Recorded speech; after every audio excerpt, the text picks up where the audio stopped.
I greet you all in the mighty name of Jesus Christ.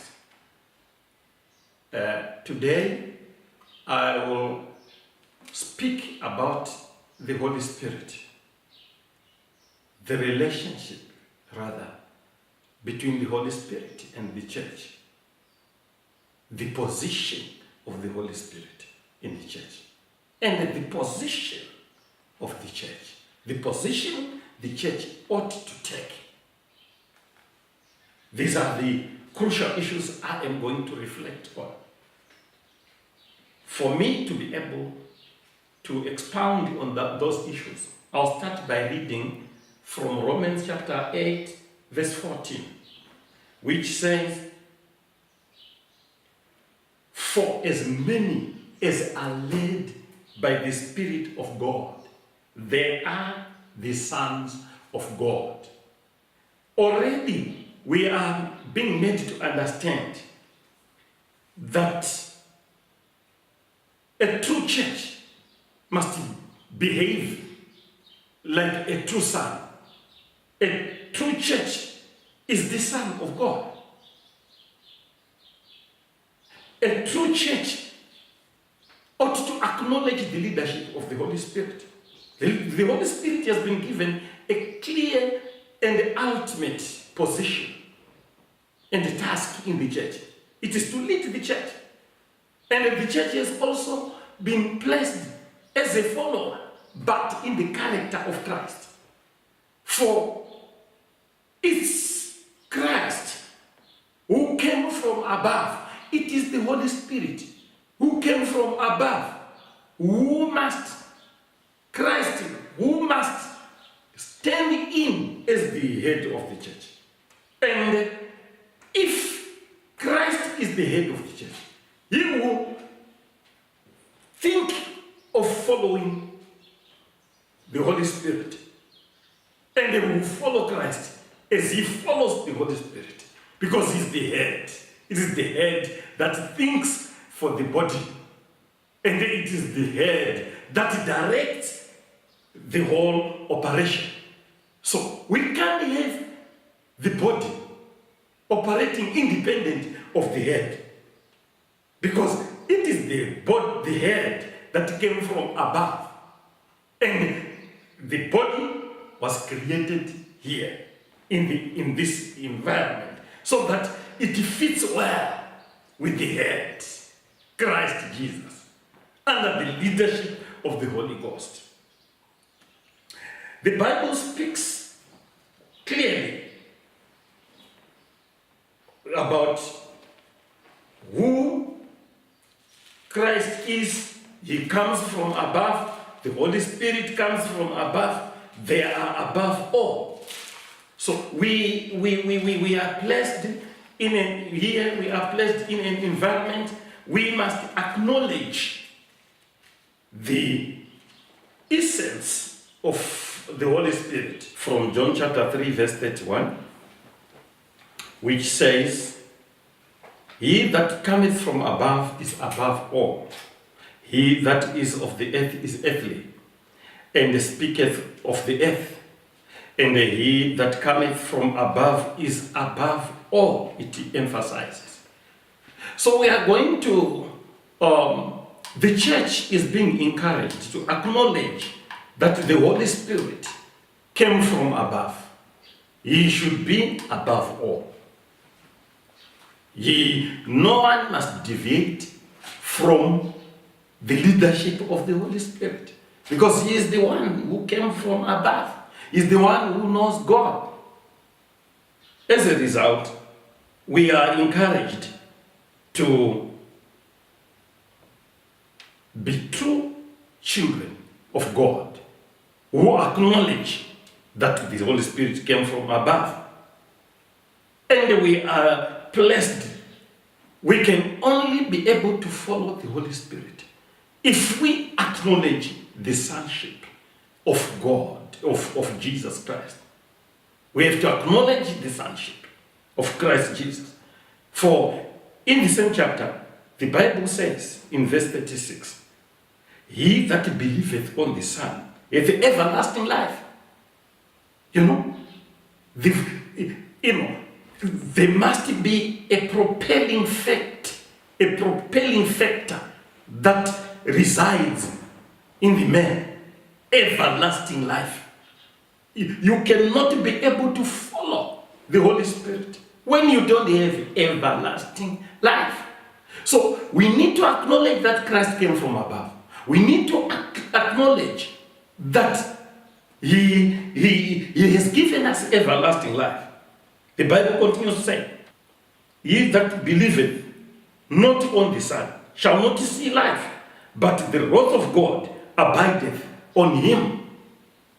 You see, the wrath of God abideth in the person who does not have everlasting life. It's crucial for us to accept the headship of Christ Jesus, because he's the one that gives us everlasting life. And without everlasting life, the church cannot follow Christ. It ought to have that life which keeps going, that life which is resilient, that life which is everlasting. It is different from the life that we get from eating bread. It is the life we get from eating the bread of life, Christ Jesus. And then, when we have everlasting life, we are able to follow the Holy Ghost. When we don't have everlasting life, the Bible speaks it clearly that the wrath of God is revealed in those that don't have everlasting life. When we also go to Romans chapter 1 verse 8, we are going to understand another climate in which the Holy Ghost, in which God can reveal his anger, this time to the church. Romans chapter 1 verse 18 says, "The wrath of God is revealed from heaven against all ungodliness and the unrighteousness of men who hold the truth in unrighteousness." You see, holding the truth in unrighteousness. You see, this time, this scripture is directed to the church. Many a time, many believers wonder why God is not answering on their prayers. He's not there to their prayers. They wonder why God is not answering to their prayers. Why? I will have you understand a secret.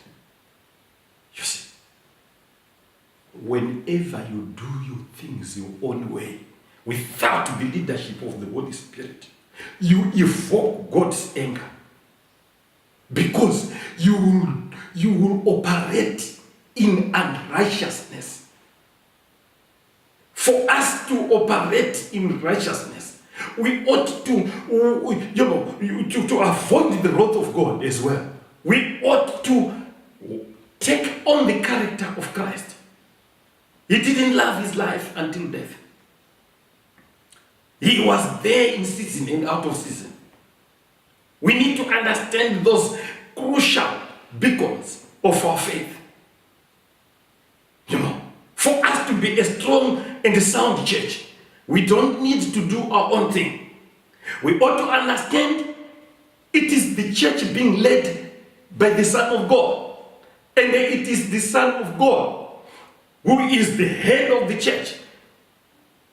And the church ought to retain the character of Christ Jesus. It ought to be habitable by the Holy Spirit.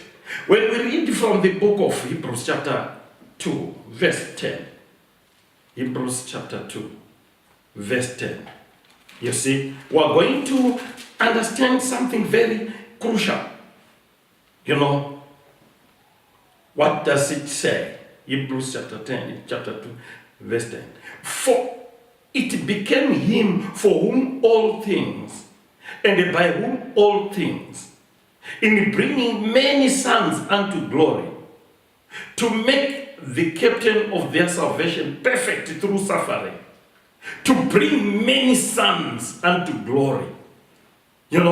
There can never be many sons unto the glory of God without adherence to the Holy God. This must be put straight. You know, the first scripture I read clearly made it clear to us that, you know, it is those who are the children of God who will be led by the Spirit of God. In other words, we have people who, not everybody is in church is being led by the Spirit of God. If all were going to be led by the Spirit of God, the church should be reaching perfection.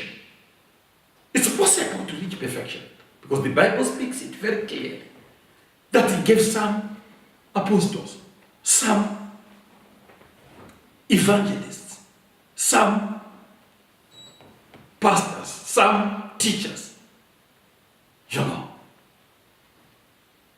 for the perfection of the church. The church can be perfect. That's why we have a fivefold ministry.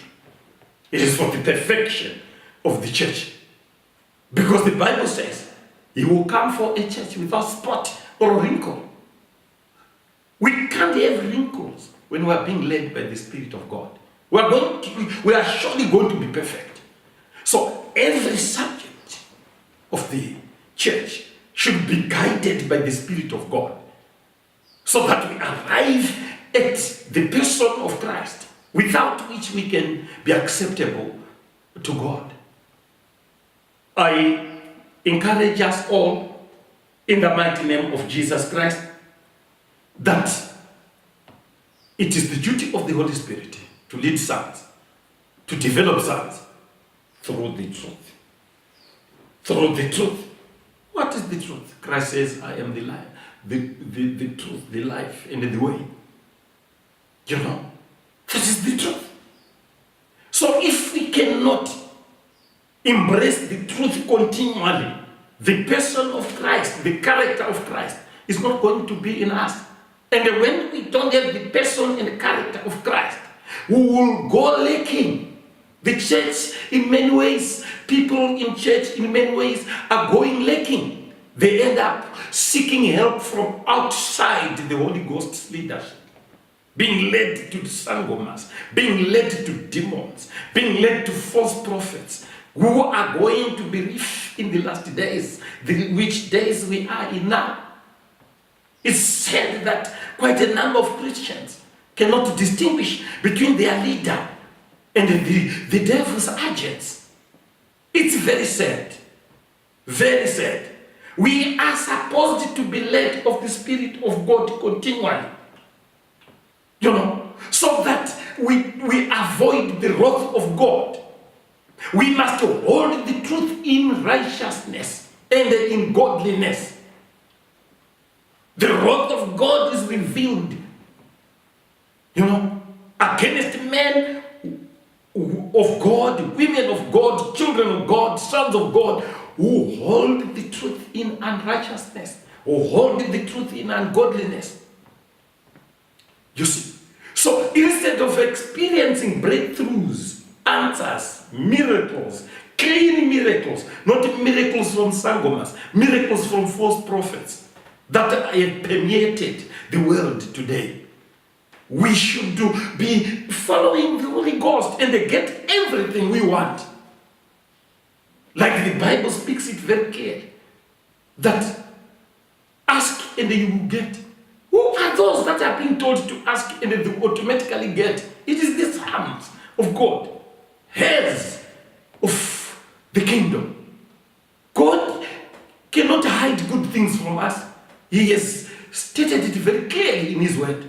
He cannot hide good things from us. He cannot hide good things from the church.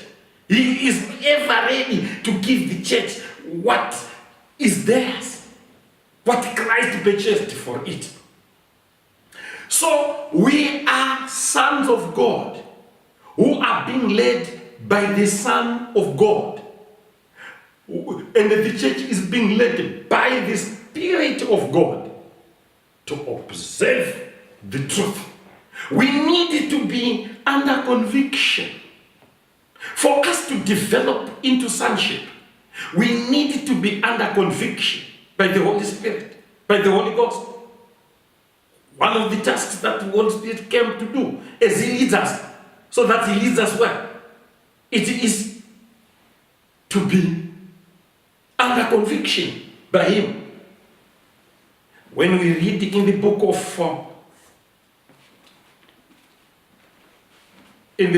John, John 16:13, howbeit when He, the Spirit of truth, is come, He will guide you into all truth. For He shall not speak of Himself, but whatsoever He shall hear, that shall He speak, and He will show you things to come. He will show you things to come. When we go to verse 8 of the same chapter, it says, and when He is come, when He is come, when He comes on you, when He is in you, He will reprove the world of sin and righteousness and judgment. So He convicts you and me of sin, so that we grow unto perfection. We assimilate the person of Christ. We develop into Christ's going about the business of our Father. So I encourage us in the mighty name of Jesus Christ that we follow the Holy Ghost. We believe in the Holy Ghost. There are some people, some churches, that have no regard for the Holy Ghost. I don't know how they will make it, because you cannot do God's work from your carnal person. For the carnal person warreth against the Spirit. You can't train the carnal man, to follow the word of the truth without the leadership of the Holy Spirit. You ought to acknowledge the Holy Spirit's leadership, and then you'll be able to modify the desires of the flesh, to modify our bodies. So I encourage the church to always understand that they've got a leader, and that whenever they are following that leader, they are assured of all provisions that are promised in the Bible. For God's answer to all His promises is yes. It is yes.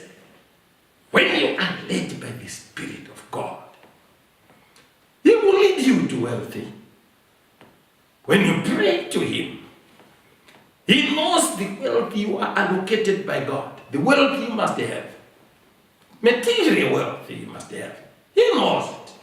You don't need to go to Sangomas or seek other powers, a part of the power of the Holy Spirit. You only need to follow the Holy Spirit, to respect Him, to honor Him, to worship Him, and to move in step with Him, for you to be guided to wealthy, for you to be guided to righteousness, for you to be guided to love. There are churches that don't believe in the Holy Spirit, but believe in Christ. I would like to take this as some kind of doctrinal distortion, because you can't do God's work by might, by your own strength. You need the strength of God, and it is from the Holy Ghost you get the strength of God to embrace the leadership of the Holy Spirit, and not only to embrace His leadership, to adhere to His principles, to adhere to His guidance, for He guides us to all truth. All truth. All truth. God's grace is revealed in the sense that He wants us to experience all truth. Every truth. Every truth there is. So we are a people who must always go with the Holy Ghost, for the Holy Ghost. every time and again, so that we don't do our own thing, especially in these last days. This is my crucial encouragement to the church today, that we are not left on our own. We have been given the Holy Spirit as the wise leader to guide us, to give us wisdom and understanding, to direct us into all truth, to convict us about sin. So we cannot do it by ourselves. We can't deliver ourselves from sin. We need to understand the revelation of the Holy Spirit and the revelation that comes with the Holy Spirit. It's a gift from God. So if you don't accept a gift from God, then in all fairness, you stand to miss the point. So I encourage us in the mighty name of Jesus Christ that we place the Holy Spirit in his place. I would like to end my message by making a prayer. Father, in the name of Jesus Christ, I pray that the church adheres to the Holy Ghost, especially in these last days. Without the leadership of the Holy Spirit, we will not make it, my God.